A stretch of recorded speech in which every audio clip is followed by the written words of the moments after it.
Last class में हम लोग पढ़ रहे थे, हाँ बच्चों, लास्ट क्लास में हम लोग पढ़ रहे थे, क्या पढ़ रहे थे? काउंटेबल सेट के एग्जाम्पल्स देख रहे थे। तो लास्ट क्लास में हम लोग काउंटेबल सेट के एग्जाम्पल्स देख रहे थे। आज हम लोग उससे आगे बढ़ते हैं और कुछ हम लोगों ने लास्ट क्लास में ये देखा था, लास्ट क्लास के लास्ट में, कि जितने भी काउंटेबली इनफाइनाइट सेट्स होते हैं सब के सब सिमिलर होते हैं। जितने भी काउंटेबली इनफाइनाइट सेट्स होते हैं सब के सब सिमिलर होते हैं। दैट मीन्स सबकी कार्डिलिटी सेम होती है, चाहे वो दिखने में बहुत छोटा सबसेट हो किसी बड़े सेट का, जैसे कि सेट ऑफ नेचुरल नंबर हो, ठीक है, उसकी कार्डिलिटी भी वही होती है जो सेट ऑफ इवन नंबर की होती है। उसकी कार्डिलिटी भी वही होती है जो सेट ऑफ प्राइम नंबर्स की होती है। अब आप कहोगे सेट ऑफ प्राइम नंबर्स तो प्रॉपर सबसेट होता है सेट ऑफ नेचुरल नंबर का, बट फिर भी दोनों की कार्डिलिटी सेम होती है, ठीक है। Set of natural number proper subset होता है सेट ऑफ इंटीजर्स का, बट फिर भी दोनों की कार्डिलिटी सेम होती है। Set of integers proper subset होता है सेट ऑफ रैशनल नंबर्स का, बट फिर भी दोनों की कार्डिलिटी सेम होती है। तो इसका मतलब ये हुआ कि प्रॉपर सबसेट और सेट की कार्डिलिटी सेम हो सकती है इनफाइनाइट सेट के केस में, हो सकती है, मैं नहीं कह रहा हूँ कि हमेशा होगी, ठीक है। जैसे कि अब Q प्रॉपर सबसेट है R का, लेकिन दोनों की कार्डिलिटी सेम नहीं होती, तो इसीलिए इनफाइनाइट सेट के केस में किसी प्रॉपर सबसेट की कार्डिलिटी सेट की कार्डिलिटी के इक्वल हो सकती है, होनी जरूरी है ऐसा नहीं है। पहला पॉइंट हो गया। दूसरा पॉइंट ये है कि जितने भी काउंटेबली इनफाइनाइट सेट्स हैं सबकी कार्डिलिटी सेम होती है। जितने भी काउंटेबली इनफाइनाइट सेट्स हैं उन सब की कार्डिलिटी सेम होती है। ये आपने लास्ट क्लास में देखा था, है ना। गॉफ बनाया था और गॉफ बना के कहा था, शायद जी ऑफ एफ इनवर्स बनाया था और कहा था कि हर सेट ए, हर काउंटेबली इनफाइनाइट सेट ए, हर काउंटेबली इनफाइनाइट सेट बी के सिमिलर होता है और दैट इज वाई उनकी कार्डिलिटी सेम होती है। ये आपने लास्ट क्लास में पढ़ा था। ओके बच्चों, ओके, अब हम लोग कुछ अनकाउंटेबल सेट के एग्जांपल्स देखते हैं। Close interval 0 to 1 is an uncountable set. Close interval 0 to 1 is an uncountable set. हम लोग इसे प्रूव करते हैं, कैंटर ने इसे प्रूव किया था और बहुत ही अच्छे तरीके से, बहुत ही इंट्यूटिव और इनोवेटिव वे में उन्होंने इसे प्रूव किया था। तो हम लोग देखते हैं कि कैसे 0 to 1 का जो ये क्लोज इंटरवल है ये अनकाउंटेबल सेट है। मैंने आपको बताया था कि अनकाउंटेबल सेट को दिखाने के लिए या डायरेक्ट बताने के लिए कि भाई ये वाला सेट अनकाउंटेबल है, हमारे पास कोई डायरेक्ट मेथड एज सच नहीं है, ठीक है। तो हम लोग पहले क्या दिखाते हैं कि ये काउंटेबल नहीं है, और काउंटेबल नहीं है दिखाने के लिए हम लोग क्या करते हैं कि हम लोग पहले मान लेते हैं कि ये सेट काउंटेबल सेट है, और जब हम लोग इस सेट को काउंटेबल मान लेते हैं तो फिर हम लोग कुछ कॉन्ट्राडिक्शन दिखाते हैं, ठीक है। यहाँ पर अपना अप्रोच ये होगा कि हम लोग मान लेंगे कि ये सेट काउंटेबल है, और अगर ये सेट काउंटेबल है तो आप इसे एक लिस्ट में अरेंज कर सकते हो। हर काउंटेबल सेट को आप एक लिस्ट में अरेंज कर सकते हो। अगर इस सेट के सारे एलिमेंट्स को अगर आप एक लिस्ट में अरेंज कर सकते हो तभी ये सेट काउंटेबल सेट होगा। तो जैसे ही हम लोगों ने माना कि ये सेट काउंटेबल सेट है, मतलब हम लोग इस सेट के सारे एलिमेंट्स को, चाहे वो रैशनल हो इरैशनल हो जो भी हो, इस सेट के सारे एलिमेंट्स को हम लोग एक लिस्ट में अरेंज कर सकते। और अगर हम लोगों ने कोई भी लिस्ट बनाई, इसके एलिमेंट्स को हम लोगों ने लिस्ट में अरेंज किया, तो कैंटर ने हमें एक मेथड बताया जिससे हम लोग हमेशा एक ऐसा एलिमेंट फाइंड कर सकते हैं सेट का जो इस लिस्ट में हो ही नहीं सकता, ठीक है, उस लिस्ट में हो ही नहीं सकता। मतलब क्या हुआ कि भाई आपने क्लेम किया कि नहीं ये सेट काउंटेबल सेट है, तो आप एक लिस्ट दोगे, आप एक लिस्ट दोगे, उस लिस्ट को देखकर मैं एक ऐसा एलिमेंट बनाऊंगा जो उस लिस्ट में नहीं होगा, ठीक है। फिर आप दूसरी लिस्ट दोगे तो फिर मैं एक ऐसा एलिमेंट दिखाऊंगा जो उस लिस्ट में भी नहीं आएगा। आप अपनी लिस्ट देते रहोगे, काउंटेबल दिखाने के लिए अपनी लिस्ट देते रहोगे, और मैं हर उस लिस्ट में एक ऐसा एलिमेंट आपको दिखाऊंगा जो उस लिस्ट में नहीं होगा। मतलब हर उस लिस्ट के लिए मैं सेट का एक ऐसा एलिमेंट आपको दिखाऊंगा जो उस लिस्ट में नहीं होगा। मतलब आप जो मर्जी लिस्ट बना लो, जैसी भी लिस्ट बना लो, वो कभी कंप्लीट नहीं हो सकती, उसके सेट के सारे एलिमेंट्स उस लिस्ट में नहीं आ सकते, एंड दैट इज वाई वो सेट कभी भी काउंटेबल नहीं हो सकता, तो ये अप्रोच कैंटर ने यूज किया था इस सेट को अनकाउंटेबल सेट दिखाने के लिए। तो कैसे दिखाते हैं उसको हम लोग समझते हैं। सबसे पहले आप जानते होंगे, मैं थोड़ा सा इस प्रूफ को शुरू करने से पहले मैं थोड़ा सा आपको रफ आइडिया दे देता हूँ कि अगर ये इंटरवल है तो इस इंटरवल के बीच में, इस इंटरवल के अंदर इनफाइनाइटली मैनी रैशनल नंबर्स भी होंगे और इनफाइनाइटली मैनी इररेशनल नंबर्स भी होंगे। अब रैशनल नंबर को पी बाई क्यू के फॉर्म में लिखते हैं, इररेशनल नंबर को पी बाई क्यू के फॉर्म में नहीं लिख सकते हैं। तो ऐसी बातें होती हैं। तो हम लोग एक कॉमन प्लेटफॉर्म, एक कॉमन मतलब कहो कि तरीका, एक कॉमन वे जिससे कि सारे एलिमेंट्स रिप्रेजेंट हो जाएं और इस तरह से ना हो कि भाई इसको पी बाई क्यू के फॉर्म में लिख सकते हैं, नहीं लिख सकते हैं, ठीक है। इससे अलग हटकर हम लोग इस सेट के सारे एलिमेंट्स को डेसिमल फॉर्म में दिखाते हैं। इस सेट के सारे एलिमेंट्स को डेसिमल फॉर्म में रिप्रेजेंट करते हैं। डेसिमल फॉर्म पता है, ठीक है। डेसिमल के बाद डॉट डॉट डॉट जो भी आते हैं, ठीक है। तो आपको पता होगा कि रैशनल नंबर्स, जो रैशनल नंबर्स होते हैं उनका डेसिमल रिप्रेजेंटेशन या तो टर्मिनेटिंग होता है, और अगर टर्मिनेटिंग नहीं होता है तो वो फिर नॉन टर्मिनेटिंग रिपीटिंग होता है। अपने आप को एक ब्लॉक को बार बार रिपीट कर रहा होता है, वो डेसिमल के बाद का एक ब्लॉक मिल जाता है जो बार बार रिपीट हो रहा होता है उसके डेसिमल रिप्रेजेंटेशन में, ठीक है। जबकि इररेशनल नंबर के डेसिमल रिप्रेजेंटेशन में ना तो कभी टर्मिनेट होता है डेसिमल रिप्रेजेंटेशन और ना ही कभी सेम ब्लॉक को बार बार रिपीट करता है, ठीक है। ना ही सेम ब्लॉक बार बार रिपीट होता है डेसिमल के बाद का, और ना ही वो कभी डेसिमल के बाद वो कभी टर्मिनेट होता है, ठीक है। तो हम लोग चाहे रैशनल हो चाहे इररेशनल हो, सबको एक प्लेटफॉर्म पर ले आते हैं, सबका डेसिमल रिप्रेजेंटेशन लिख देते हैं और सबको एक तरीके से लिखते हैं। जय कैसे लिखते हैं आप देखो, कैसे लिखते हैं आप इसको ऐसे देख सकते हो। फॉर एग्जाम्पल, जैसे मान लो आपने लिया 1/4, 1/4 का क्या हो जाएगा 0.25, ठीक है। 1/4 इस सेट का एलिमेंट है, आप इसे 0.25 बोल सकते हो, ठीक है। देखो इस सेट में जो भी एलिमेंट होंगे उसमें यहाँ पर तो 0 पॉइंट ही होगा ना, शुरू में तो 0 पॉइंट ही होगा। सो 1/4 इक्वल्स टू 0.25।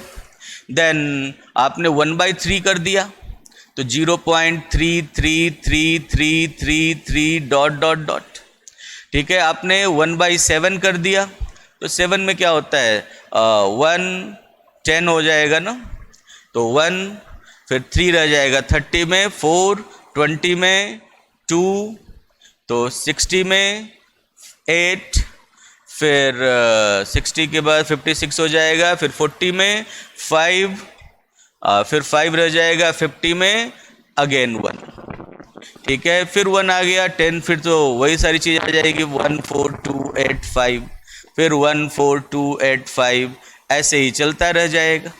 तो यहाँ पर एक सिंगल एलिमेंट है जो बार बार रिपीट हो रहा है, 1/7 में एक ब्लॉक है जो बार बार रिपीट हो रहा है।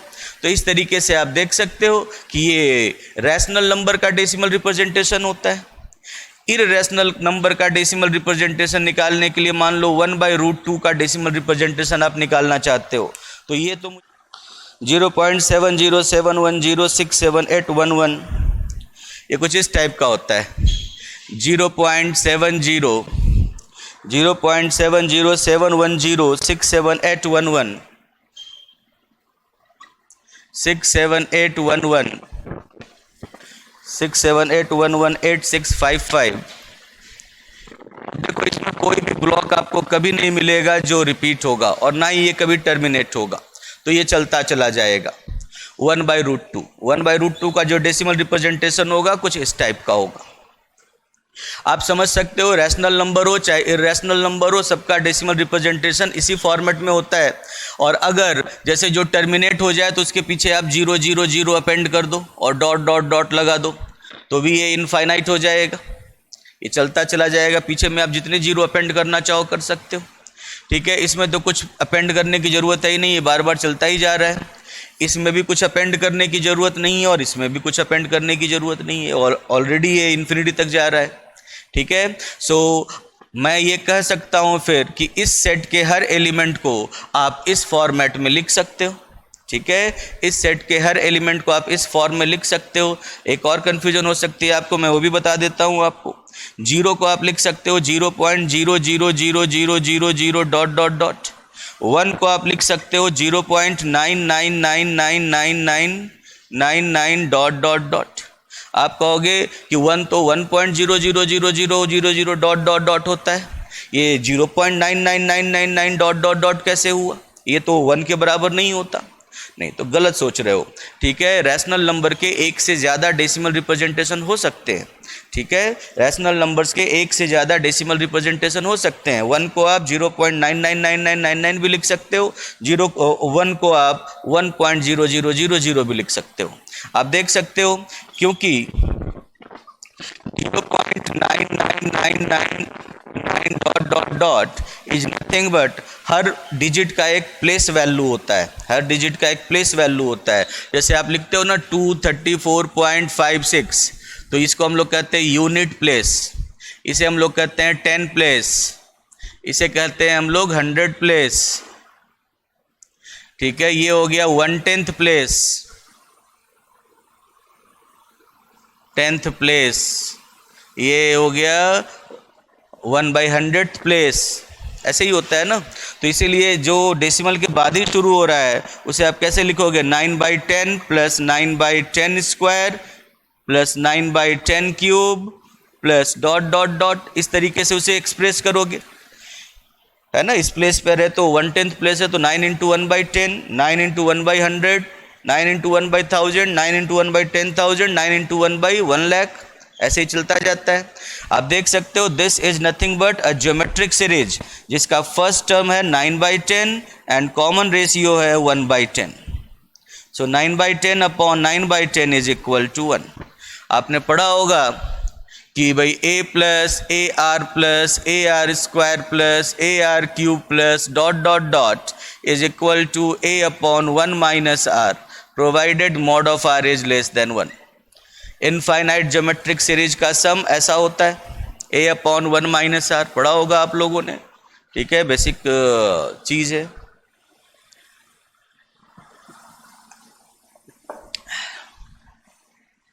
ओके स्टूडेंट्स, तो ये आप लोग जानते होंगे, है ना। नहीं जानते हो तो मैं बता दूंगा, बट मुझे लगता है कि आप लोग जानते होंगे। तो अगर आप लोग कह दोगे हाँ सर जानते हैं तो फिर मैं आगे बढ़ जाऊंगा। यस सर, ओके जानते हो, चलो ठीक है। तो ये समझ गए, इसका मतलब 0.999999 डॉट डॉट डॉट को भी आप 1 से रिप्रेजेंट कर सकते हो। इसीलिए जितने भी एलिमेंट्स हैं क्लोज इंटरवल 0 से 1 के अंदर में, उसके सभी एलिमेंट को आप इस फॉर्मेट में एक्सप्रेस कर सकते हो। तो ये कॉमन वे हुआ इस सेट के सभी एलिमेंट्स को रिप्रेजेंट करने का। ठीक है, इस सेट के सभी एलिमेंट्स को रिप्रेजेंट करने का एक कॉमन वे हमें मिल गया। अब हम लोग बात करते हैं इसके प्रूफ की। ठीक है, चाहे रैशनल हो चाहे इरेशनल हो, सारे नंबर्स को आप इस तरीके से लिख सकते हो। अब हम लोग बात करते हैं इसके प्रूफ की। ये close interval 0 to 1 is an uncountable set y। ठीक है, if possible let close interval 0 to 1 is a countably infinite set. मान लो कि देखो इनफाइनाइट है, इसमें तो कोई शक ही नहीं है, तो काउंटेबल का मतलब काउंटेबली इनफाइनाइट ही होगा। तो इसीलिए if possible let close interval 0 to 1 is a countably infinite set. मान लिया ये काउंटेबली इनफाइनाइट सेट है। ठीक है, then the elements of close interval 0 to 1 can be expressed in a list as they are, as they have 1 correspondence with set of positive integers, as they have 1 correspondence with set of positive integers n। ठीक है, जो भी set of positive integers n के साथ 1 correspondence रखेगा उसका आप उनको आप लिस्ट में अरेंज कर सकते हो। 1 कॉरेस्पॉन्डेंस ना भी रखे, अगर 1 फंक्शन भी बनाए तब भी आप उन्हें लिस्ट में अरेंज कर सकते हो। बट ये तो 1 कॉरेस्पॉन्डेंस रखेगा क्योंकि काउंटेबली इनफाइनाइट सेट हमने माना है। तो इसीलिए ये इसे भी आप एक लिस्ट में अरेंज कर सकते हो। अब हम लोग आते हैं अगले पॉइंट पर कि late an arbitrary list, let an arbitrary list of, let the list of all the elements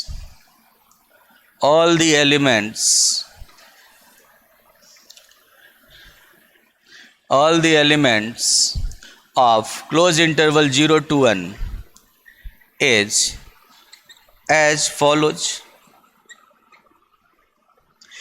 an arbitrary लिख लो, दी की जगह अ लिस्ट कर दो। Let a list of all the elements of close interval 0 to 1 is as follows.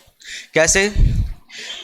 0.A11, A12, A13, A14 dot dot dot, 0.A21, A22, A23, A24 dot dot dot, 0.A31, A32, A33, A34 dot dot dot, 0.A41, A42, A43, A44 dot dot dot, और नीचे भी ऐसे dot dot dot, नीचे भी उसी type से dot dot dot.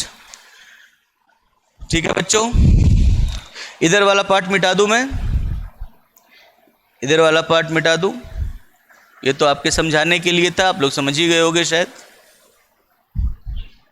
Okay,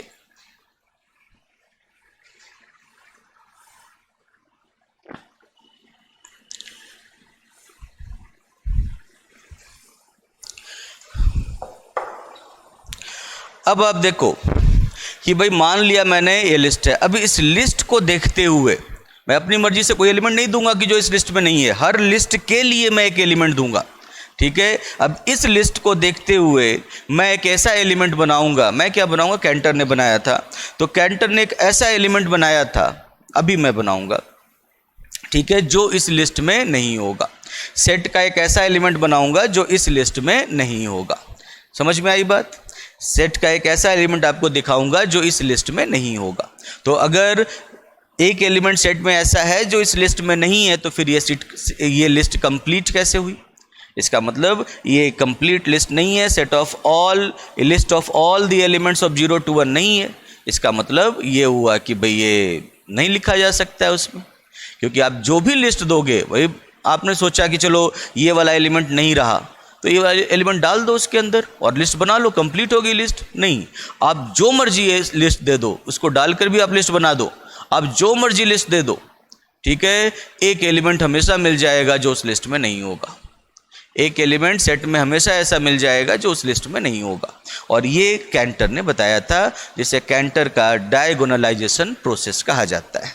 डायगोनलाइजेशन process कहा जाता है। तो कैंटर ने क्या कहा कि now there exist an element, कुछ भी नाम दे दो उसे, alpha belongs to close interval 0 to 1 which is not present in the list, not present in the list। ठीक है, अच्छा पहले मैं आपको ये बता दूं, ये मत लिखना अभी, इसके पहले ये मैं मिटा देता हूं, ये मत लिखना। पहले मैं आपको ये समझा दूं कि ये A11, A21, A12 ये सब हैं क्या। सो लिख लो where Aij is a decimal digit that is Aij belongs to 0, 1, 2, 3, 4, 5, 6, 7, 8, 9। ठीक है, ये डेसिमल डिजिट्स होते हैं। 0 1 2 3 4 5 6 7 8 9। बाइनरी डिजिट होते हैं 0 एंड 1, टर्नरी डिजिट होते हैं 0 1 2, ऑक्टल डिजिट होते हैं 0 1 2 3 4 5 6 7। वैसे ही डेसिमल डिजिट्स होते हैं 0 से लेकर 9 तक। ठीक है, so where Aij belongs to this decimal digit which is the jth digit, which is the jth digit after decimal, jth digit after decimal in the ith element of the list। Aij का क्या notation हुआ? List. ठीक है, where Aij is a decimal digit. जैसे कि जब आप कहते हो कि भाई 0.2135678942 डॉट डॉट डॉट, फिर लिखते हो 0.519237851052 डॉट डॉट डॉट, तो इसका मतलब क्या हुआ? ये अगर लिस्ट का पहला एलिमेंट है, ये अगर लिस्ट का दूसरा एलिमेंट है, तो ये हो गया A11, मतलब लिस्ट के पहले एलिमेंट का पहला डिजिट, डेसिमल के बाद का पहला डिजिट।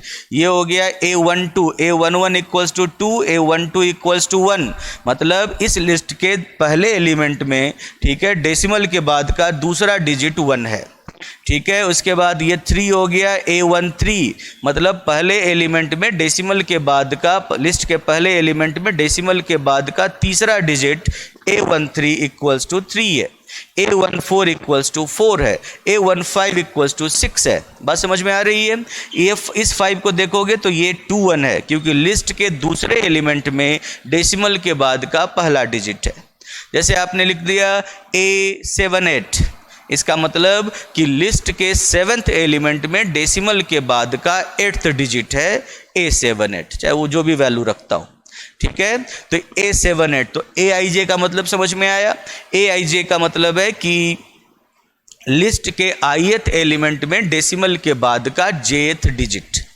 ठीक है, लिस्ट के ith एलिमेंट में डेसिमल के बाद का jth डिजिट। ओके बच्चों, समझ गए आप लोग इसे? क्या मतलब है इसका? यस, मिटा दो इसे, नीचे वाले पार्ट को, ये तो बस आपके समझाने के लिए था। ओके ना?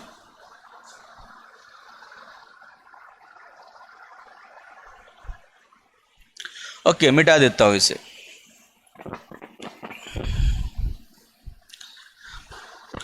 अब इसके बाद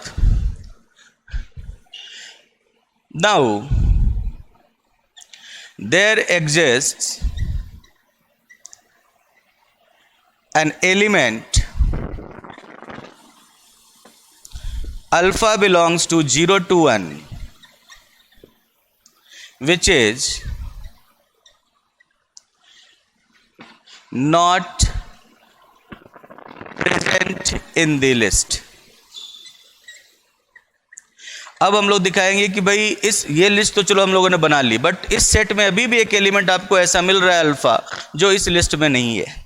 ठीक है, the element alpha will be constructed according to the given list. इस लिस्ट को देखते हुए हम लोग अल्फा कंस्ट्रक्ट करेंगे। ठीक है, लेट पॉइंट, क्योंकि 0 से 1 के बीच में, तो 0 पॉइंट से तो स्टार्ट होगा ही। So let alpha equals to 0 point B1 B2 B3 B4 dot dot dot. हम लोगों ने मान लिया कि भाई alpha equals to 0 point B1 B2 B3 B4 है, where BI is equal to, जो भी BI है, BI इज इक्वल टू, आप मुझे कोई भी 2 डिजिट बता दो, इनमें से कोई भी 2 डिजिट आप अपनी इच्छा से बता दो मुझे, किसी भी 2 को उठाकर आप फंक्शन बना सकते हो, आप इसे डिफाइन कर सकते हो। सो आप अपनी मर्जी से कोई भी 2 डिजिट बता दो। कौन से 2 डिजिट बताना चाहते हो आप, उसी से मैं ये बना लूँगा। 6 and 7, 4 and 3, 3 and 5, चलो कुछ भी, मतलब मैं एक ले लेता हूँ, बाकी दोनों आप जिसने जो कहा है वो उसके अकॉर्डिंग ले लेना। जैसे B I is equal to, मान लो मैंने लिया 3, B I is equal to 3 when A I I is not equal to 3 and B I equals to 5 when A I I equals to 3। देखो मैंने इस तरह से इसके डिजिट्स बनाए, ठीक है। अल्फ़ा के जो डेसिमल के बाद के डिजिट्स हैं मैंने ए आई आई को देखते हुए बनाए। बी आई की वैल्यू किस चीज़ पर डिपेंड करेगी, ए आई आई पर डिपेंड करेगी। अगर ए आई आई की वैल्यू 3 नहीं है तो बी आई की वैल्यू 3 डाल दो, ताकि ए आई आई और बी आई, पूरा कॉन्सेप्ट यही है कि ए आई आई और बी आई डिफरेंट हो, तो इसीलिए जब ए आई आई की वैल्यू 3 नहीं है तो आप बी आई की वैल्यू 3 डाल दो, और अगर ए आई आई की वैल्यू 3 है तो आप उसकी जगह पे कुछ भी दूसरा डाल दो। अब 3 मत डालो, तो हम लोगों ने 5 डाल दिया। अगर आपको 6 और 7 लेना है तो आप ऐसे लिख सकते हो, B I equals to 6 when A I I is not equal to 6 and B I is equal to 7 if A I I equals to 6। तो ऐसे लिख सकते हो, कुछ भी 4, 3 लेना है वैसे ले लो, कोई भी 2 डिजिट आप लेकर ऐसा फंक्शन बना सकते हो। और इसके पीछे का रीजन क्या है कि 2 नंबर अगर एक सिंगल डेसिमल प्लेस पर भी डिफरेंट हो जाएं, ठीक है, 2 नंबर्स अगर एक सिंगल डेसिमल प्लेस पर भी डिफरेंट हो जाएं तो दोनों नंबर डिफरेंट हो जाते हैं, डिस्टिंक्ट हो जाते हैं। आप खुद देख लो, मान लो आपने एक नंबर बनाया 0.213542679803 डॉट डॉट डॉट, फिर आपने बनाया 0.2135426789 या 8803 डॉट डॉट डॉट। तो ये दोनों नंबर सेम नहीं है। फर्स्ट प्लेस पर डेसिमल के बाद का जो फर्स्ट डिजिट है वो सेम है, सेकंड सेम है, थर्ड सेम है, फोर्थ सेम है, फिफ्थ सेम है, ये भी सेम है, ये सब सारे सेम है, बट एक डिजिट है जो अलग हो गया, 9 और 8। एक सिंगल डिजिट अलग हो गया दोनों नंबर में, बाकी सारे डिजिट सेम है, बट फिर भी दोनों नंबर डिफरेंट होंगे। This is not equal to this. तो अगर एक सिंगल डिजिट आप चेंज कर दोगे तो दोनों नंबर चेंज हो जाएंगे। आइए बात समझ में, अगर आपने एक सिंगल डिजिट चेंज कर दिया तो दोनों नंबर ही चेंज हो जाएंगे। इसीलिए यहाँ पर हम लोग इसी कॉन्सेप्ट को यूज कर रहे हैं कि लिस्ट के हर एलिमेंट में डायगोनल एंट्री जो होगा, ठीक है, लिस्ट के हर एलिमेंट में जो डायगोनल एंट्री होगा, दैट मीन्स लिस्ट के फर्स्ट एलिमेंट में A11 होगा, लिस्ट के सेकंड एलिमेंट में A22 होगा, लिस्ट के थर्ड एलिमेंट में A33 होगा, लिस्ट के फोर्थ एलिमेंट में A44 होगा, और इसकी तरह से हम लोग आगे बढ़ते चले जाएंगे इनफाइनाइट तक, जितने भी एलिमेंट्स हैं वहाँ तक। क्या करेंगे कि जब मुझे B1 बनाना होगा, जब मुझे B1 की वैल्यू डालनी होगी, तो B1 की वैल्यू डालने से पहले मैं A11 देखूंगा।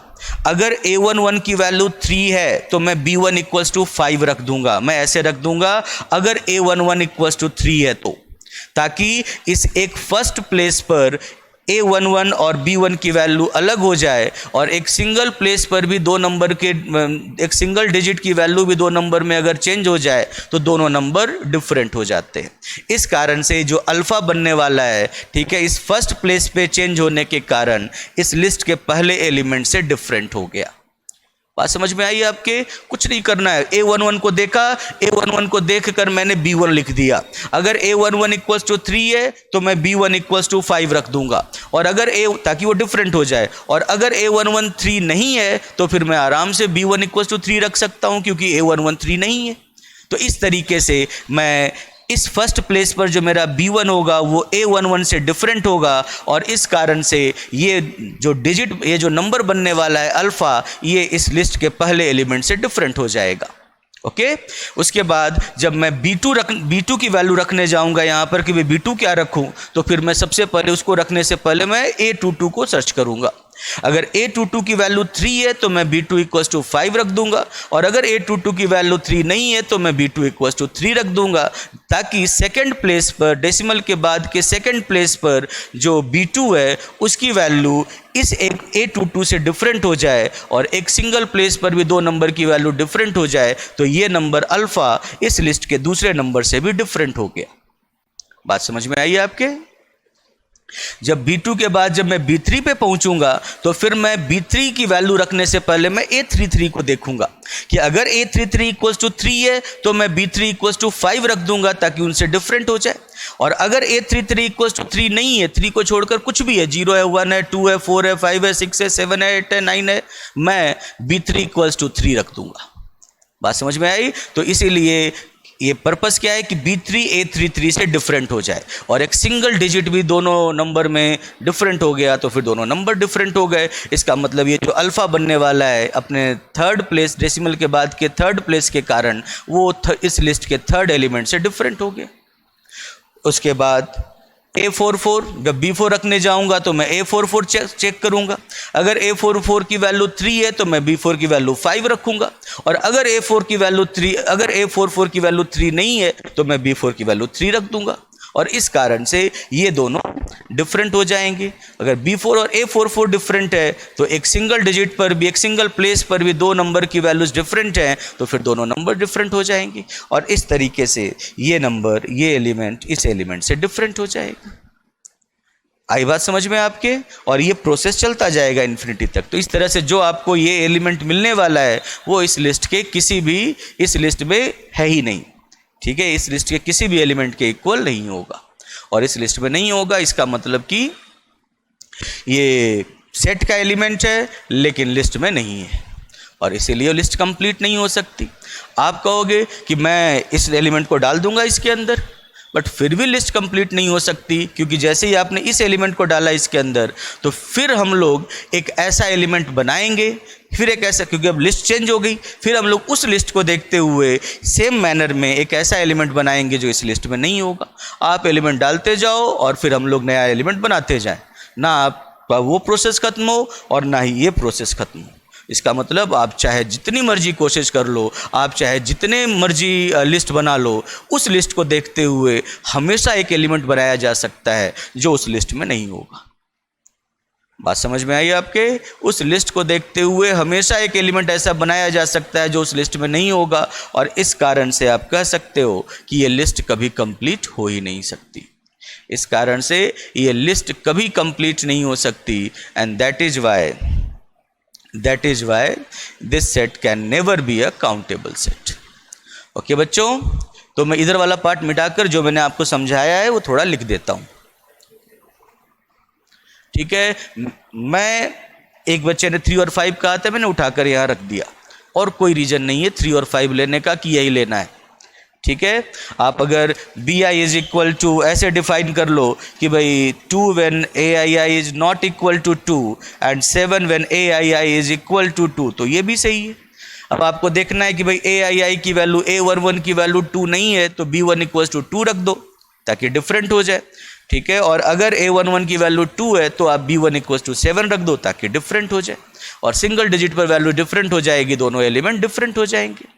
तो इसीलिए कोई ऐसा नहीं है कि आपको 3 और 5 ही लेना है, कोई भी 2 डिजिट ले सकते हो। यहाँ पे अपना पर्पस क्या है? यहाँ पे अपना पर्पस है कि भाई एक ऐसा एलिमेंट बताना जो इन डिजिट्स पर फर्स्ट डिजिट के कारण फर्स्ट एलिमेंट से डिफरेंट हो जाए, सेकंड डिजिट के कारण सेकंड एलिमेंट से डिफरेंट हो जाए, थर्ड डिजिट के कारण थर्ड एलिमेंट से डिफरेंट हो जाए, एंड सो ऑन। ये काम इन्फिनिटी तक चलता रहे ताकि इस लिस्ट में वो एलिमेंट आ ही ना पाए। पूरा पर्पस यही है। अब उसको डिफरेंट दिखाने के लिए आप कोई भी 2 डिजिट ले सकते हो।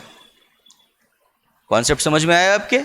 तो 3 और 5 ही लेना है ऐसा कुछ नहीं है, कोई भी 2 नंबर ले सकते हो। हाँ भाई, आपको देखना है कि भाई aii से डिफरेंट होना, सिंपल सी बात है, एक लाइन है कि aii को देखकर bi लिखो। समझ गए मेरी बात? aii को देखकर bi लिखना है, क्लियर है? जो aii की वैल्यू आपको दिखे, aii क्या है? डिजिट है। जो aii की वैल्यू आपको दिखे उससे डिफरेंट bi लेना है। आप इसको भी भूल जाओ, इसको भी भूल जाओ, अपनी मर्जी से आर्बिट्रेरी बना लो, बट कॉन्सेप्ट ये है, क्योंकि अगर आपको उनसे डिफरेंट एलिमेंट दिखाना है, लिस्ट में नहीं हो ऐसा एलिमेंट दिखाना है, तो कॉन्सेप्ट यही है कि aii को देखते हुए bi लिखो जो कैंटर ने दिया।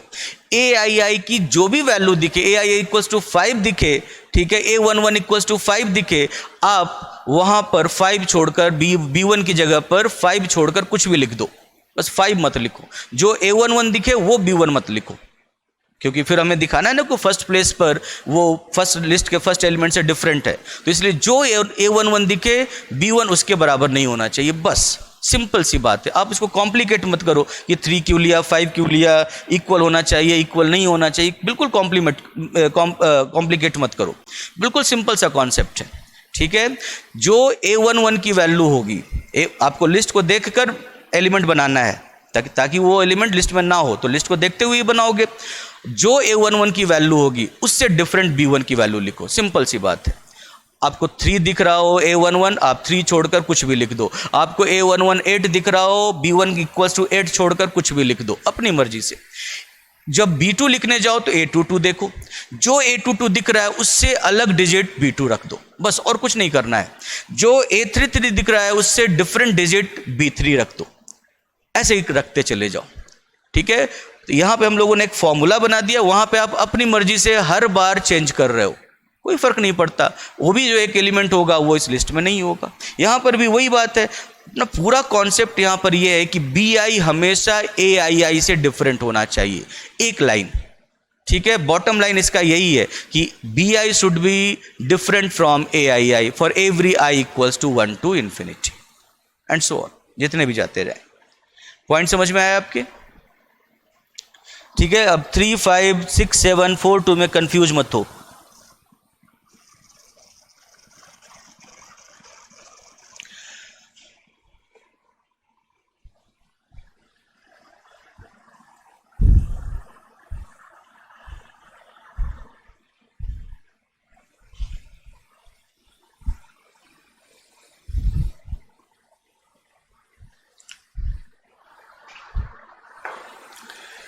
So let alpha equals to this, then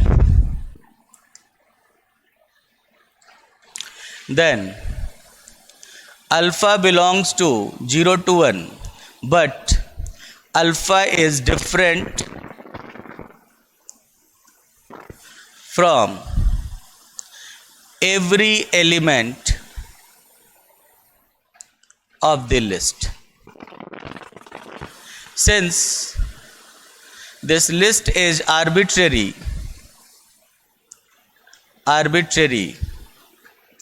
so we can always find an alpha belongs to 0 to 1 which will not be present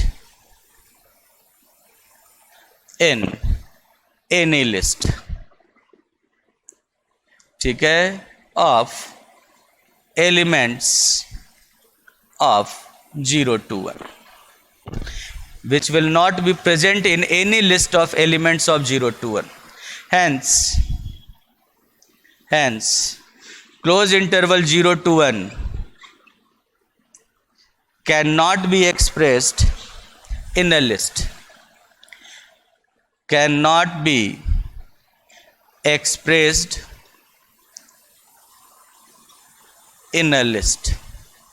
Therefore close interval 0 to 1 is an uncountable set. जिसे आप एक list में present नहीं कर सकते, वो एक uncountable set होगा, वो काउंटेबल नहीं हो सकता। समझ गए बच्चों? रैशनल नंबर को ऐसे ही लिस्ट में आप डिफाइन नहीं कर सकते। रैशनल नंबर में ऐसे ही इनफाइनाइट तक नहीं जा सकता। ठीक है, रैशनल नंबर में या तो रैशनल नंबर का decimal representation A11, A12, A13, A14 dot करके शायद A1M तक या A1N तक जाकर खत्म हो जाएगा, ये A1K तक जाकर खत्म हो जाएगा, टर्मिनेट होगा। और अगर टर्मिनेट नहीं भी हुआ 0.821, A22, A23, A24 अगर टर्मिनेट नहीं भी हुआ तो फिर एक ही ब्लॉक होगा जो बार बार रिपीट हो रहा होगा। यही ब्लॉक मान लो बार बार रिपीट हो रहा है। तो इसका मतलब क्या है कि रैशनल नंबर के डेसिमल रिप्रेजेंटेशन में जो डेसिमल के बाद के डिसाइडिंग टर्म होते हैं वो हमेशा फाइनाइट होते हैं, वो कभी इनफाइनाइट नहीं होते। अगर रैशनल नंबर्स हैं तो उसके डेसिमल के बाद के रिप्रेजेंटेशन में आप देखोगे या तो टर्मिनेट कर जाएगा, मतलब डेसिमल के बाद फाइनाइटली मेनी टर्म्स हैं, उसके बाद 0 0 0 0 अपेंड करने से कुछ नया तो नहीं मिलेगा, ये डिसाइडिंग टर्म्स तो है नहीं। और इसीलिए तो रैशनल नंबर का सेट काउंटेबल होता है, उनको आप लिस्ट में अरेंज कर सकते हो। यहां पर देखो, अगर ये बार बार रिपीट भी करते हैं, अगर ये बार बार रिपीट भी करते हैं तब भी कोई फर्क नहीं पड़ता भाई, डिसाइडिंग टर्म तो इतने ही है, बाकी तो फिर तो प्रेडिक्टेबल है, बाकी तो कुछ नए मिल ही नहीं रहे आपको। ठीक है, ये अनकाउंटेबल रैशनल के कारण थोड़ी होता है, ये अनकाउंटेबल होता है इररैशनल के कारण, जिसके डेसिमल रिप्रेजेंटेशन में ना तो रिपीट होता है और ना ही टर्मिनेट होता है। उस प्रॉब्लम के कारण, उसके कारण ये अनकाउंटेबल बनता है। रैशनल नंबर में तो ये हमेशा या तो जो डिसाइडिंग टर्म्स होते हैं, डिसाइडिंग डिजिट्स होते हैं, वो तो हमेशा फाइनाइट होते हैं। ठीक है, वो डिसाइडिंग डिजिट्स हमेशा फाइनाइट होते हैं, वो नहीं होते। समझ में आई बात? वो हमेशा फाइनाइट होते हैं, इसीलिए ऐसा होता है। आप इसको एक दूसरे तरीके से, दूसरे पर्सपेक्टिव से मैं आपको इसको दिखाता हूँ, समझो इसे एक दूसरे पर्सपेक्टिव से। जैसे ये मैं इधर वाला पार्ट मिटा दूं, इस साइड वाला पार्ट लिख लिया होगा आप लोगों ने, एक बार पूछ लेना थोड़ी देर में, पहले मैं इनको ये समझा देता हूं। आ गया सबके समझ में? किसी एक बच्चे के समझ में नहीं आया हो तो पूछ लेना, अभी आ गया। अच्छा, अब मैं इसकी बात करता हूं अभी आपको। इसमें आप देखो कि अगर मान लो सेट है, आपने लिया 0 पॉइंट, तो चलो एक प्लेस होल्डर है, मैं पहले आपको बता देता हूँ। जैसे सेट ऑफ एक सेट ले लिया जिसके अंदर एलिमेंट्स हैं 0 1 2 3 4 5 6 7 8 9, ये सेट के एलिमेंट्स हैं। ठीक है, ये सेट के एलिमेंट्स हैं। एस क्रॉस एस के एलिमेंट्स कैसे होंगे? फाइनाइट सेट है, 10 एलिमेंट रखता है। ठीक है, एस क्रॉस एस के एलिमेंट्स कैसे होंगे? S cross S, cross product करोगे तो फिर इन्हीं 10 का इसके साथ 100 एलिमेंट्स हो जाएंगे, और इसके एलिमेंट्स हो जाएंगे कुछ ए कॉमा बी टाइप के, या A1 कॉमा A2 टाइप के एलिमेंट्स हो जाएंगे। इसके एलिमेंट्स हो जाएंगे A1 कॉमा A2 टाइप के। ठीक है, वहाँ AI जितने भी हैं सब S के एलिमेंट्स है, डिजिट्स हैं। फर्स्ट हो गया डेसिमल के बाद का first digit, second digit. S cross S जब करोगे तो इसमें 3 आ जाएंगे, A1 A2 A3, डेसिमल के बाद के 3 डिजिट आ गए। समझ गए? ऐसे ही अगर आप कहते हो कि भाई सिर्फ और सिर्फ रैशनल नंबर्स को ऐसे रिप्रेजेंट करना है, तो रैशनल नंबर्स के डेसिमल रिप्रेजेंटेशन में डेसिमल के बाद के टर्म या तो टर्मिनेट हो जाएंगे, मतलब फाइनाइटली मेनी टर्म्स होंगे, या फिर रिपीट होंगे, मतलब डिस्टिंक्ट टर्म्स, जो ब्लॉक एक बनेगा वो भी फाइनाइटली मेनी टर्म्स का बनेगा। ठीक है, या तो फाइनाइटली मेनी टर्म्स के बाद ये स्टॉप ही हो जाए, ठीक है, टर्मिनेट ही हो जाए, या फिर अगर रिपीट भी करें तो एक ब्लॉक बन जाता है फाइनाइटली मेनी टर्म्स का, और वही बार बार रिपीट करता है। तो इसका मतलब कि जब रैशनल नंबर को डेसिमल के बाद के रिप्रेजेंटेशन में दिखाओगे तो उसके डेसिमल के बाद के टर्म्स में maximum S cross S cross S cross S some finite number of times, finite number of times, यही मिल पाएगा आपको। ठीक है, क्योंकि डेसिमल के बाद फाइनाइटली मेनी टर्म्स ही होते हैं जो इस रैशनल नंबर के डेसिमल रिप्रेजेंटेशन को कहो कि बनाते हैं या एक्सप्रेस करते हैं। ठीक है, एन तक ही हो सकते हैं, कुछ भी फाइनाइटली में नहीं। और मैं आपको बताऊंगा कि फाइनाइट प्रोडक्ट ऑफ, ठीक है, countable set is a countable set. Properties में आपको मैं बताऊंगा, finite product of countable sets is a countable set. तो इसीलिए ये जितने भी सेट है ये सब के सब काउंटेबल सेट्स हैं। Finite product of countable sets is a countable set. So ये जितने भी फाइनाइट प्रोडक्ट आप देख रहे हो ये सब काउंटेबल सेट होंगे। और फिर मैं प्रॉपर्टी में बताऊंगा कि मान लो ये S1 हो गया, ये S2 इज इक्वल टू इतना हो गया, ये S3 हो गया, ये S4 हो गया। तो जितने भी S1, S2, S3, S4 है, ये सब finite products of countable sets हैं, ठीक है। तो ये सब काउंटेबल सेट्स हैं। और फिर एक और प्रॉपर्टी है कि यूनियन ऑफ Sn, मतलब union of countable set, countable union of countable sets is a countable set, that is why this set is a countable set। इसीलिए जो सेट ऑफ रैशनल नंबर्स होता है उनका सेट एक countable set होता है, ठीक है। ये अलग पर्सपेक्टिव है। इस तरह से देखने पर, डेसिमल रिप्रेजेंटेशन में एक्सप्रेस करने के बाद देखने पर आप देख सकते हो कि जो रैशनल नंबर्स को जब आप इस तरह फॉर्म में लिखते हो तो उनका डेसिमल रिप्रेजेंटेशन जो डेसिमल के बाद कभी जाकर टर्मिनेट हो जाएगा या टर्मिनेट नहीं होगा तो एक ही ब्लॉक होगा जो बार बार रिपीट होगा। मतलब डिसाइडिंग टर्म्स तो एक ब्लॉक के ही टर्म्स होंगे जो बार बार रिपीट हो रहे हैं, तो वो हमेशा फाइनाइट होंगे। और इसी कारण से आप दिखा सकते हो कि रैशनल नंबर्स का सेट अगर इस फॉर्म में भी आप लिखते हो तो वो काउंटेबल सेट ही होगा। उसमें ऐसे डॉट डॉट डॉट करते हुए इनफाइनाइट तक नहीं जाना, उसमें फाइनाइट तक में डिसाइड हो जाना है। बात समझ में आई आपके?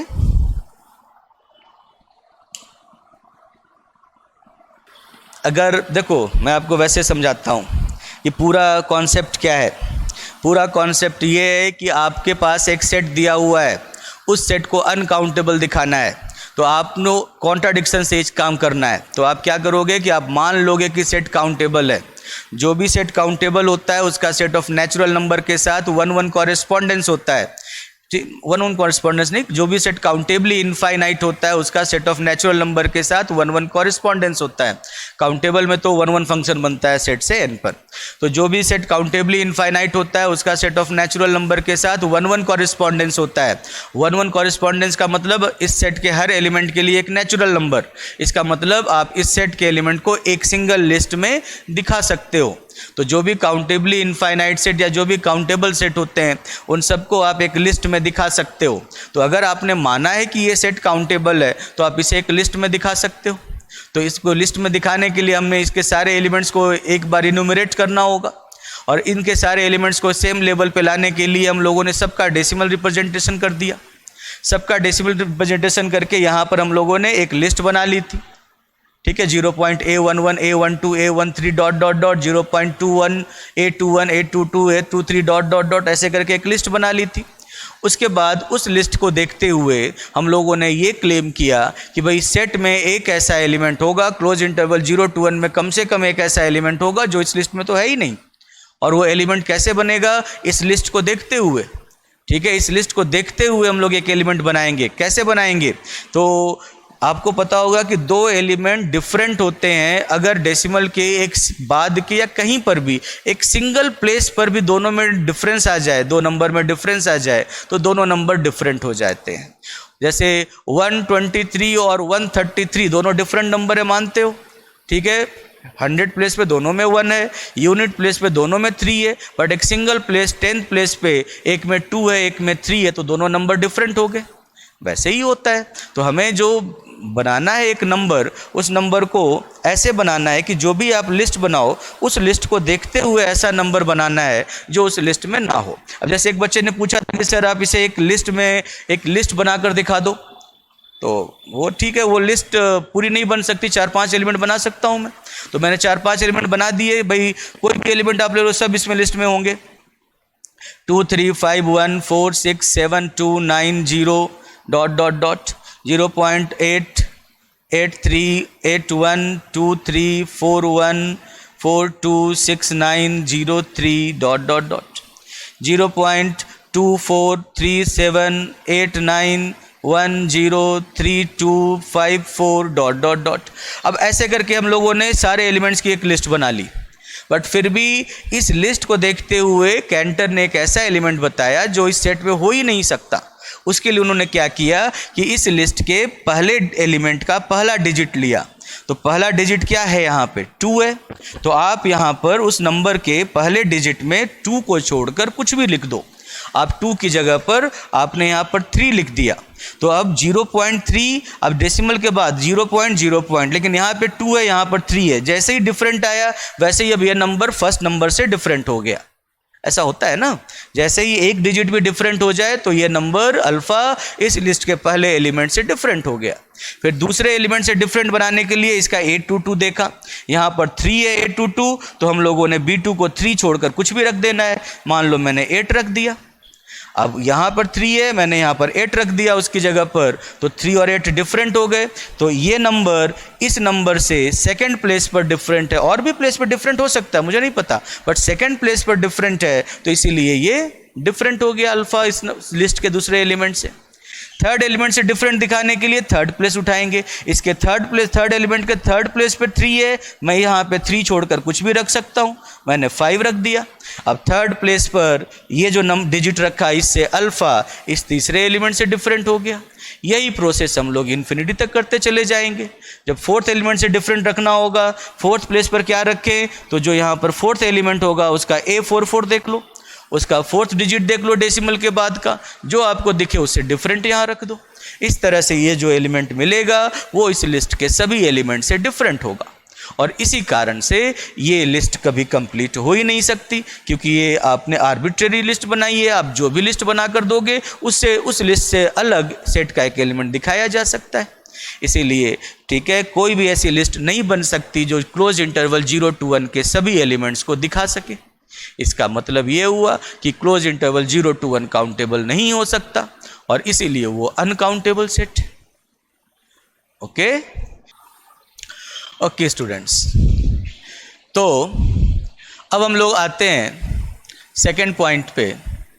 वो फर्स्ट पॉइंट था अनकाउंटेबल सेट के एग्जाम्पल का। सेकंड पॉइंट पे आ जाओ।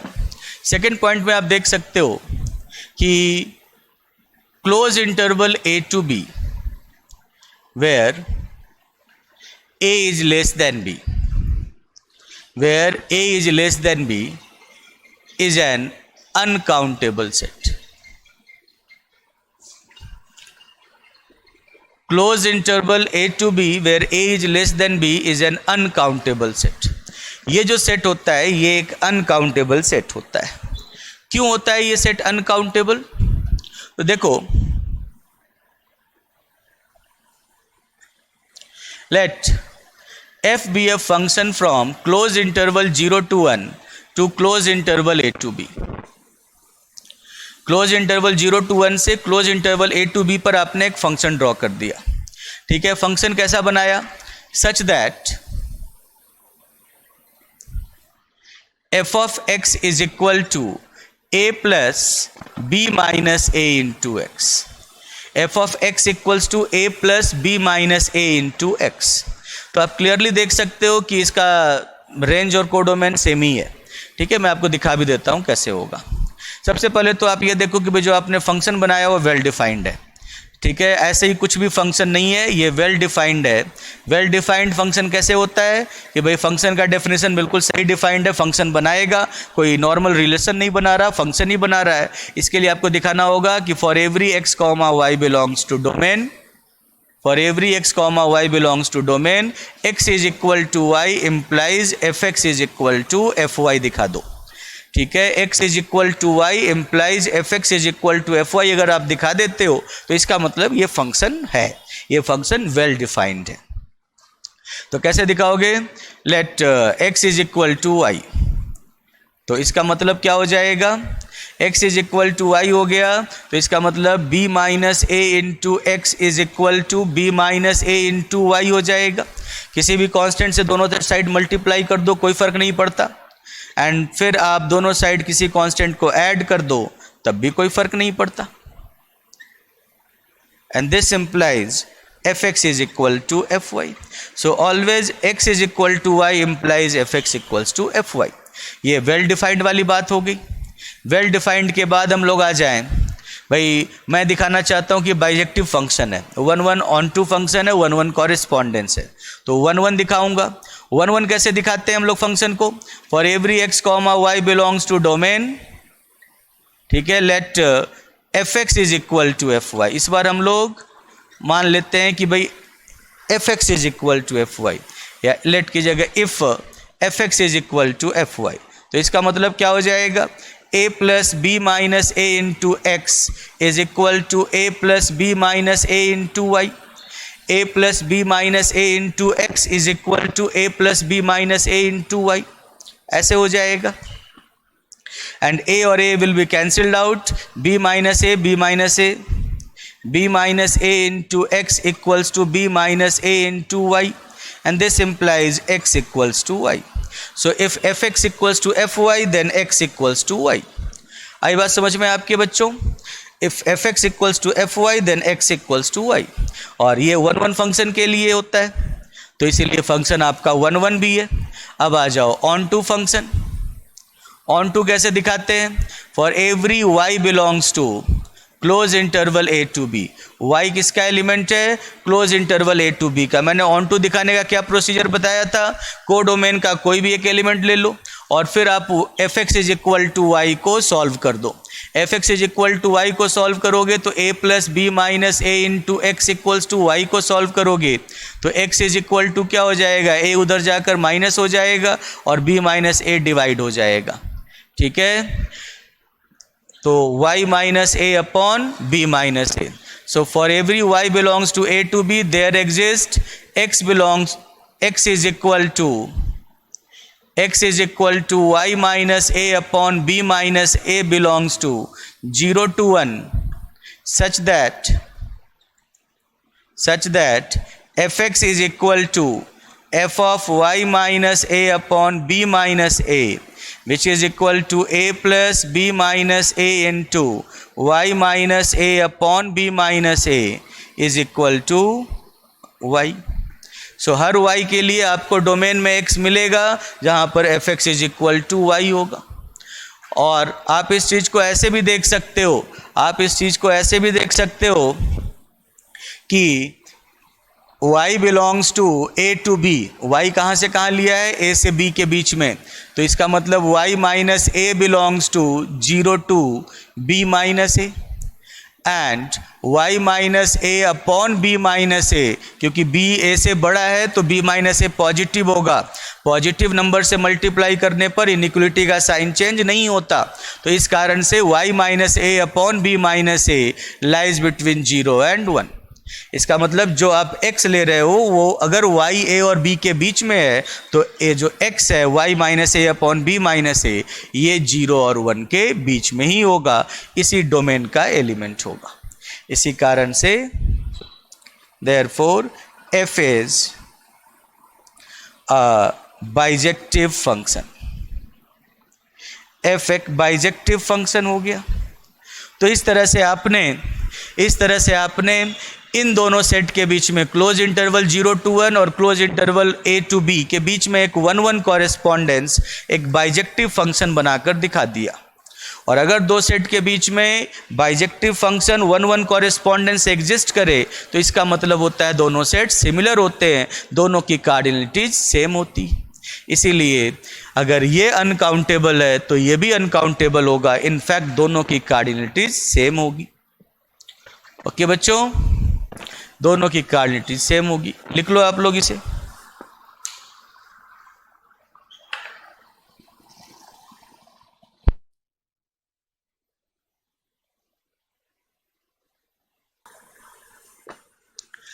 उसके बाद close interval a to b and close interval 0 to 1 are similar sets. Hence, cardinality of close interval 0 to 1 is equal to cardinality of close interval a to b for every a is less than b. या ठीक है, जब भी a b से छोटा होगा। ठीक है, since close interval 0 to 1 is an uncountable set, so close interval a to b is also, दोनों की कार्डिनलिटी ही सेम है, तो जैसा पहला होगा वैसा दूसरा होगा, also uncountable set. This is also an uncountable set.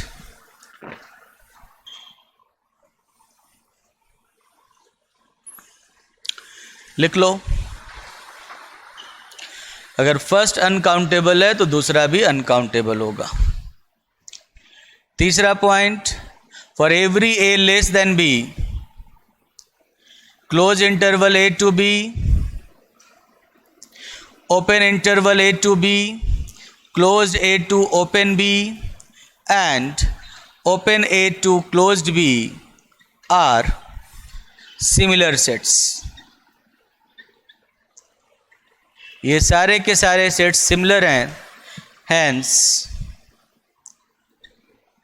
all are uncountable sets. सब सिमिलर हैं, all are uncountable sets.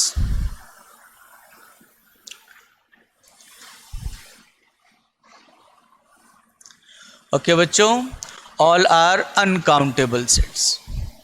दो एलिमेंट एक एलिमेंट ऐसे आप ऐड कर रहे हो या निकाल रहे हो तो उससे कोई फर्क नहीं पड़ता।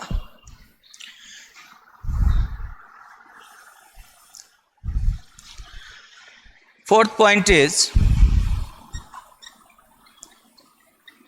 R is an uncountable set.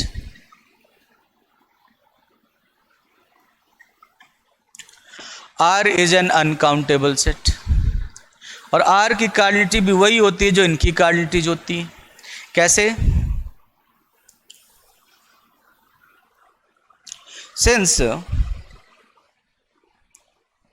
open interval minus pi by 2 to pi by 2, open interval minus pi by 2 to pi by 2 is a bounded interval having at least two elements. So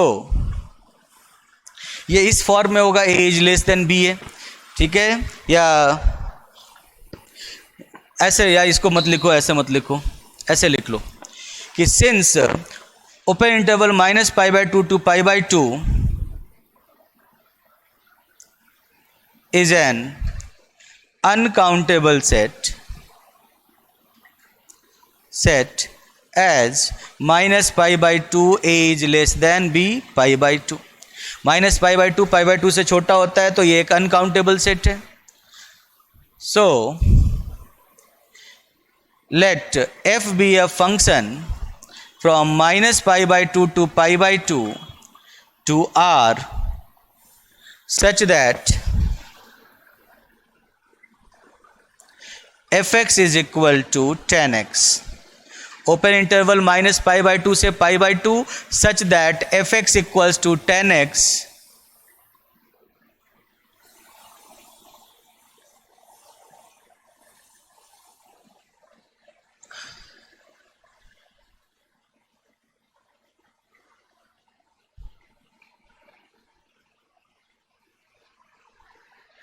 ऐसा होता है। F x equals to 10x का graph, ये हो गया minus pi by 2, touch नहीं करता उसे, ये हो गया 0, ये दोनों एसिम्पटोड्स हैं इसके, ये हो गए पाई बाई 2 हो गया। ऐसा ग्राफ होता है, क्लियरली देख सकते हो। This function is 1 1 and on 2। Then f is a bijective function. f is a bijective function. So minus pi by 2 open interval से लेकर open interval minus pi by 2 to pi by 2 and R similar sets.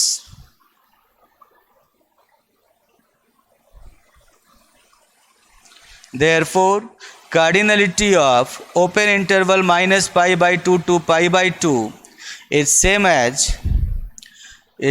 as ठीक है, क्या हो जाएगा, is same as cardinality of R. अगर मान लो आप open interval minus pi by 2 से पाई बाई 2 ना लेकर अगर आप f को 0 to 1 इस इंटरवल से r तक पहुंचाना चाहते हो, इस इंटरवल से r तक पहुंचाना चाहते हो, तो fx इज इक्वल टू क्या ले लोगे, fx is equal to 10 pi x by 2 ले लो, 10 पाई x बाई 2 ले लो, लेकिन ये फिर पॉजिटिव रियल नंबर्स तक ही जाएगा। हाँ, यहाँ पे -1 से 1 ले लो, -1 से 1 ले लो तो tan πx/2 ले लो, पूरे r पे ये on 1 on 2 हो जाएगा। ऐसे करके आप कुछ भी बना सकते हो, समझ गए? सो दोनों सिमिलर सेट्स हैं, इसलिए दोनों की क्वालिटी सेम होगी, therefore R is an uncountable set.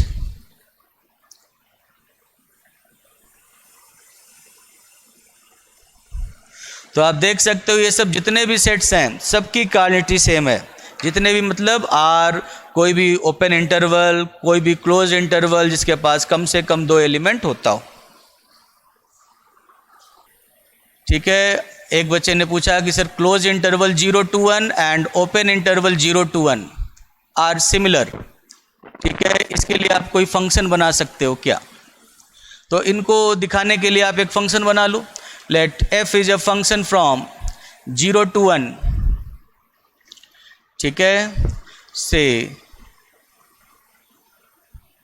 0 to 1 such that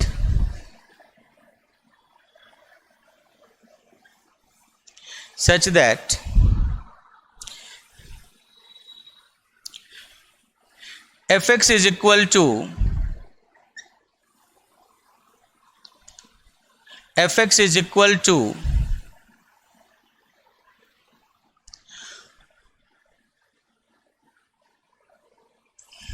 ऐसे ले लो, such that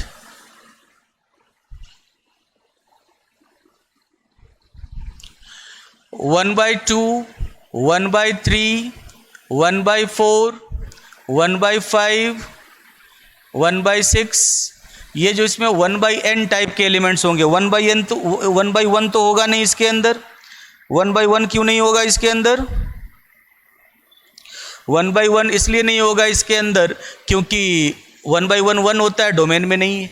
सो 1/2 ऐसे आपने इसके जो ये एलिमेंट्स ले लिए इनको मैप कर दो आप। 1/2 को 0 पर मैप कर दो, 1/3 को 1 पे मैप कर दो, इसको आप 1/2 पे मैप कर दो, इसको आप 1/3 पे मैप कर दो, इसको आप 1/4 पे मैप कर दो एंड सो ऑन। ये ऐसे मैप कर दो। तो इसी तरह से बनाते हुए आप बना सकते हो कि भाई सच दैट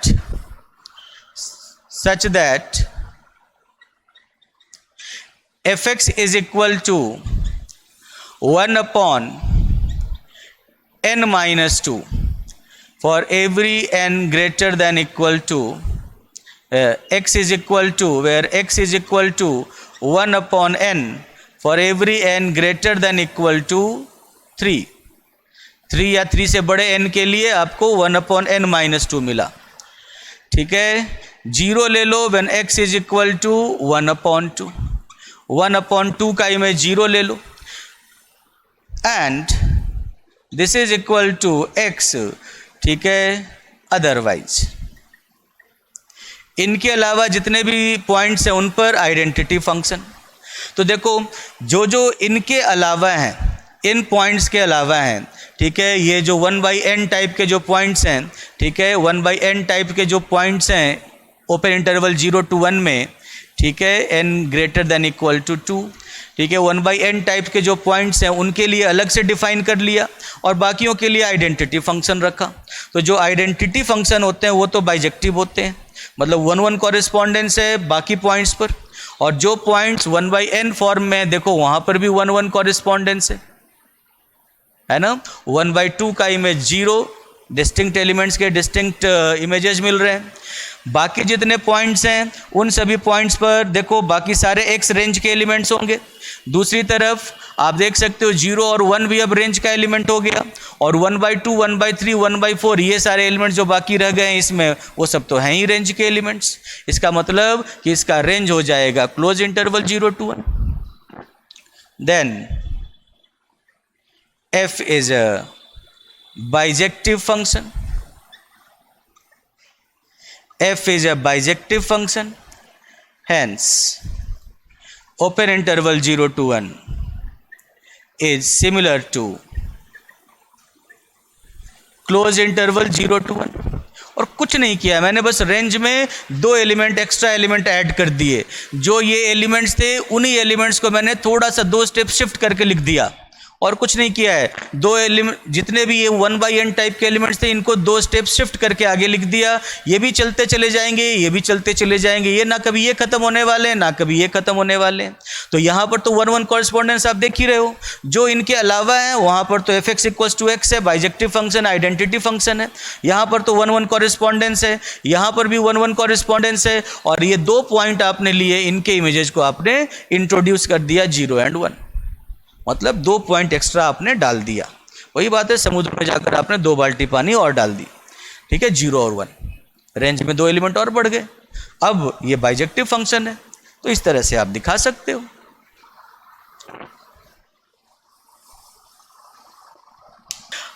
अब हम लोग देखते हैं कि Q complement is an uncountable set.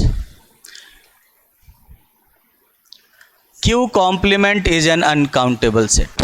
बहुत सिंपल सा कॉन्सेप्ट है, क्योंकि R is equal to Q union Q complement. R is equal to Q union Q complement, ठीक है। R is equal to Q union Q complement where Q is countable set and Q complement is an uncountable set। ऐसा ही होता है ना, Q एक countable set होता है और Q कॉम्प्लीमेंट एक अनकाउंटेबल, सॉरी, एंड ये तो प्रूव ही करना है। And R is an uncountable set, Q is a countable set and R is an uncountable set। अब Q काउंटेबल हो गया, R अनकाउंटेबल हो गया। If Q complement is countable, if Q complement is countable, then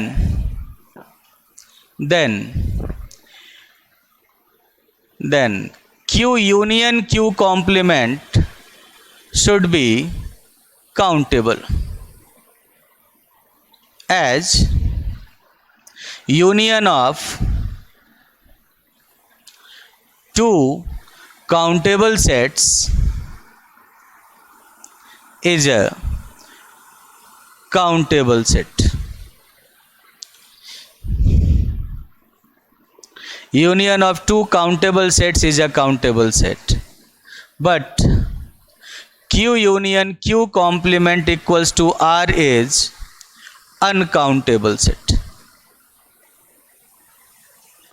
Hence Q complement cannot be countable, therefore Q complement is uncountable set। इसीलिए Q complement uncountable होता है। सो rational numbers का set countable होता है, लेकिन irrational numbers का set uncountable होता है, ठीक है बच्चों। रैशनल नंबर्स का सेट तो फिर भी काउंटेबल होता है, लेकिन इररेशनल नंबर्स का सेट अनकाउंटेबल होता है। लिख लिया? लिख लो आप लोग इसे।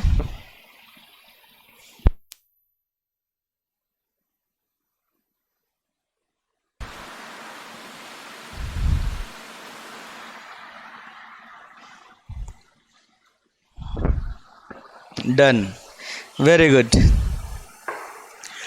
एक और पॉइंट लिख लो, ये मिटा लो, मिटा दो नहीं से।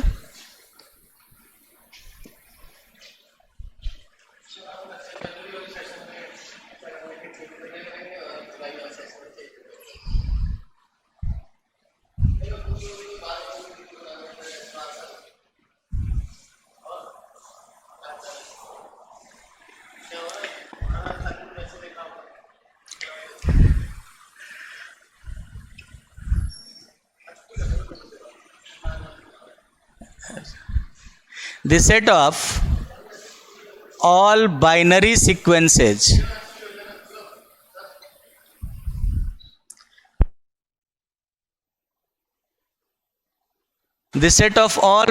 sequences is an uncountable set।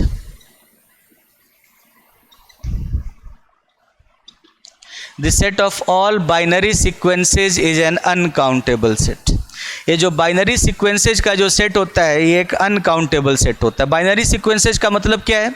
Binary sequences का मतलब है कि let S is equal to alpha comma beta. S में दो एलिमेंट्स हैं और इन दो एलिमेंट्स से आपने सीक्वेंस बनाना शुरू कर दिया। आप ऐसे बना सकते हो। सीक्वेंस कैसा होता है भाई? सीक्वेंस होता है ऐसा ना, x1 x2 x3 x4 x5 dot dot dot, ऐसा ही सीक्वेंस होता है। तो बाइनरी सीक्वेंसेज का मतलब ऐसे सीक्वेंसेज जिनके टर्म्स इस सेट से आते हो, किसी भी बाइनरी सेट, दो एलिमेंट वाले सेट से आते हो। तो सेट ऑफ बाइनरी सीक्वेंसेज का मतलब हुआ कि ऐसे सीक्वेंसेज जिनके टर्म्स इस सेट एस से, किसी बाइनरी सेट से आते हों।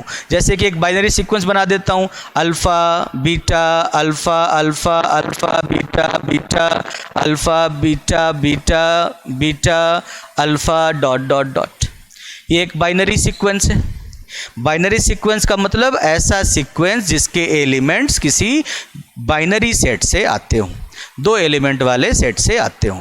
Normally binary sequence computer science में हम लोग पढ़ते हैं 0 और 1 रखते हैं। तो 0 1 0 1 0 1 का जो सीक्वेंस बनता है 0 और 1 को रखकर वो बाइनरी सीक्वेंस कहलाता है।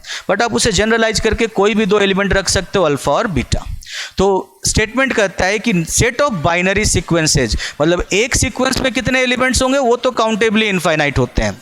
एक सीक्वेंस के कितने एलिमेंट्स होते हैं वो तो हमेशा काउंटेबली इनफाइनाइट होते हैं। बट क्वेश्चन कहता है, स्टेटमेंट कहता है कि कितने सीक्वेंसेज बनेंगे, 1 2 3 ऐसे करते हुए आप काउंट कर भी पाओगे, या नंबर ऑफ सीक्वेंसेज ये अनकाउंटेबल होंगे, आप इन्हें काउंट नहीं कर पाओगे। क्वेश्चन ये है।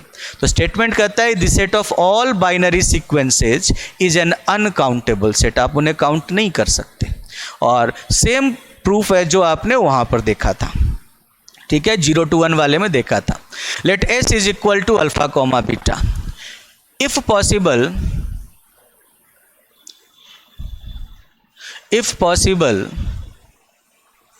then let the set of all binary sequences, let the set of all binary sequences whose terms are elements of S, whose terms are elements of S is a countable set. हम लोगों ने मान लिया कि चलो ये countable set है। Uncountable prove करने के लिए यही काम तो करते हैं। अगर कोई प्रॉपर्टी अप्लाई नहीं हो रही हो और आपको अगर डेफिनेशन से प्रूव करना हो तो आपको ऐसे ही प्रूव करना पड़ेगा कि मान लिया कि वो काउंटेबल सेट है, ठीक है। Then all elements of the set of binary sequences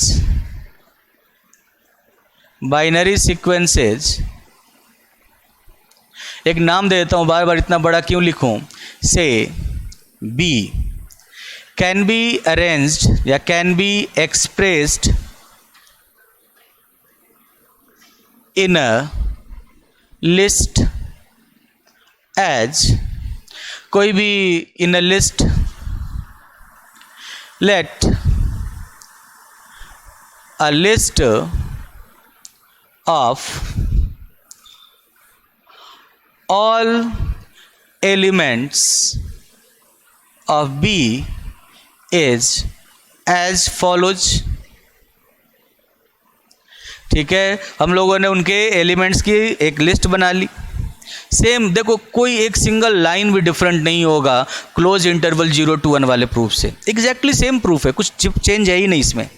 आप देख भी सकते हो, अभी तक तो सब कुछ सेम ही मिला होगा, पर वहाँ था कि भाई डेसिमल डिजिट थे, यहाँ पर 2 एलिमेंट का सेट है और वहाँ से आप एलिमेंट चूज कर रहे हो, बस इतना ही डिफरेंट है, ठीक है। तो लिस्ट कैसे बनाया हम लोगों ने, एज A11 A12, इस बार 0 पॉइंट नहीं हो रहा है कि कोई नंबर थोड़ी ही है, ये सीक्वेंस है, इसलिए A11 comma A12 comma A13 comma A14 comma dot dot dot, A21 comma A22 comma A23 comma A24 comma dot dot dot, A31 comma A32 comma A33 comma A34 comma dot dot dot, and नीचे भी ऐसे ही dot dot dot, where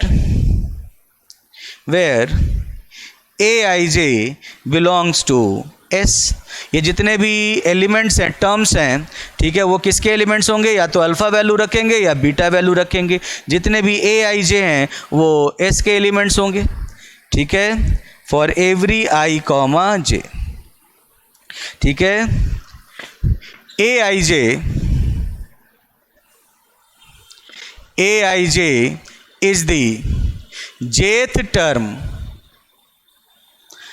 in the ith sequence. Aij is the jth term in the ith sequence of the list. इस list के ith sequence का jth term है Aij।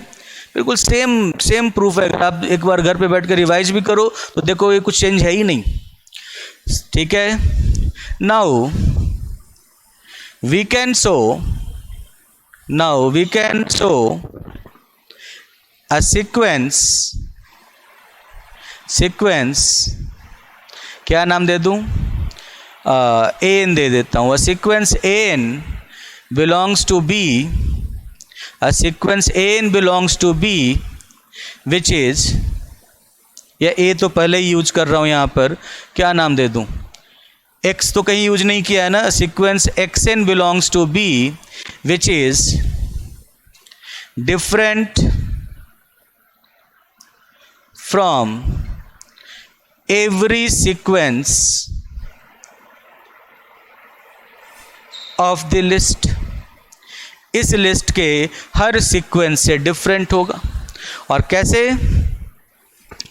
ठीक है, let xn is equal to x1 x2 x3 dot dot dot, where xi is equal to, वहाँ पर तो आपके पास 10 डिजिट थे, वहाँ पर आपके पास 10 डिजिट्स है, लेकिन यहाँ पर तो आपके पास 2 ही एलिमेंट्स हैं, तो इसलिए आपको इन्हीं दोनों में इंटरचेंज करना पड़ेगा। So where xi is equal to alpha when aii is equal to beta, and xi is equal to beta when aii equals to alpha. देखो पूरा पर्पस क्या है कि भाई इस सीक्वेंस का जो पहला टर्म है वो पहले सीक्वेंस के पहले टर्म से डिफरेंट हो। तो अगर पहले सीक्वेंस में a11 में बीटा है तो x1 बराबर अल्फ़ा रखो, और अगर a11 में अल्फ़ा है तो आप x1 बराबर बीटा रखो, ताकि वो पहले टर्म, दोनों सीक्वेंसेज का पहला टर्म अलग हो जाए, और अगर एक टर्म भी डिफरेंट हो गया तो दोनों सीक्वेंस डिफरेंट हो गए, क्योंकि सीक्वेंस तो फंक्शंस होते हैं, ठीक है। और फंक्शन में अगर एक एलिमेंट की इमेज, पहले में 1 का इमेज अल्फ़ा है, दूसरे में 1 का इमेज बीटा है, तो अगर एक एलिमेंट का भी इमेज अलग अलग हो गया तो दोनों फंक्शन अलग हो गए, दोनों सीक्वेंस अलग हो गए। तो इसी कारण से हम लोग इसी कॉन्सेप्ट को यूज कर रहे हैं कि x1 को a11 से अलग दिखा देंगे तो फिर ये सीक्वेंस फर्स्ट सीक्वेंस से अलग हो जाएगा, लिस्ट के फर्स्ट सीक्वेंस से अलग हो जाएगा। अगर x2 को a22 से अलग दिखा देंगे तो फिर ये सीक्वेंस लिस्ट के सेकंड सीक्वेंस से भी अलग हो जाएगा। x3 को a33 से अलग दिखा देंगे तो फिर ये सीक्वेंस लिस्ट के थर्ड सीक्वेंस से भी अलग हो जाएगा। तो इस लिस्ट को देखते हुए हम लोग एक ऐसा सीक्वेंस बना सकते हैं जो इस लिस्ट में नहीं होगा, ठीक है। So then xn is not present in the list, xn is not present in the list। लिख लो इसे।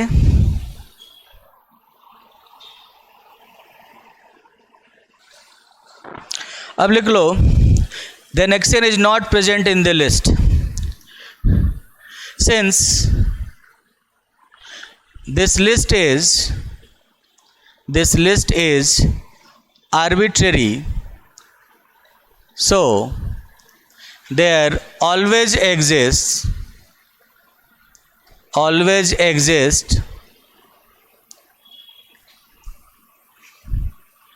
an element, a sequence in B, ठीक है, according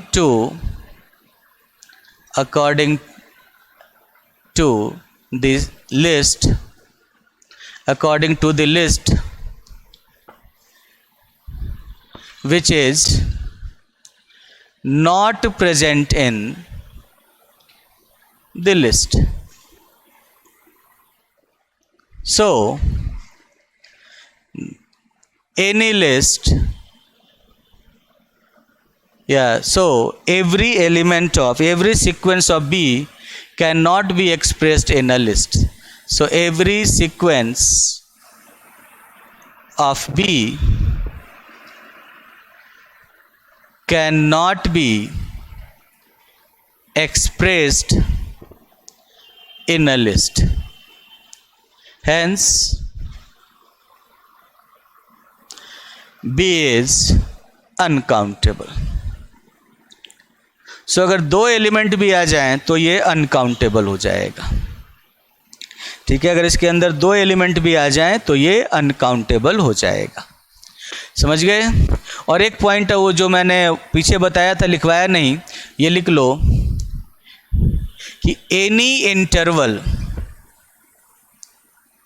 containing at least two elements, ये आपको मैं बता चुका हूं, is an uncountable set. Any interval containing at least two elements is an uncountable set. So, if cardinality of I, किसी interval की cardinality greater than 2 है, then cardinality of I is equal to cardinality of R, where I is an interval. किसी भी interval की cardinality अगर greater than equal to 2 हो जाए, कम से कम दो एलिमेंट रखने वाला कोई भी इंटरवल होगा, वो अनकाउंटेबल सेट होगा. उसकी कार्डिनलिटी आर की कार्डिनलिटी के बराबर होगी. वो आपने मैपिंग करके देखा था. तो इस तरीके से आप देख सकते हो. ओके बच्चों, इस तरीके से आप देख सकते हो. और क्यों? क्योंकि आपको याद होगा ना, a to b where a is less than b. तो अगर ए बी से छोटा है तो इसके पास कम से कम दो एलिमेंट तो आ ही जाएगा. ए और बी के बीच में जितने भी रियल नंबर्स होंगे, अनकाउंटेबली मैंने रियल नंबर्स होंगे ए और बी के बीच में, तो इसी कारण से ये हमेशा अनकाउंटेबल सेट होता है. तो ऐसा कोई भी इंटरवल जिसके पास कम से कम दो एलिमेंट हों, हमेशा ही अनकाउंटेबल सेट होता है. ओके, तो चलो आप लोग थोड़ी देर का ब्रेक ले लो, उसके बाद फिर हम लोग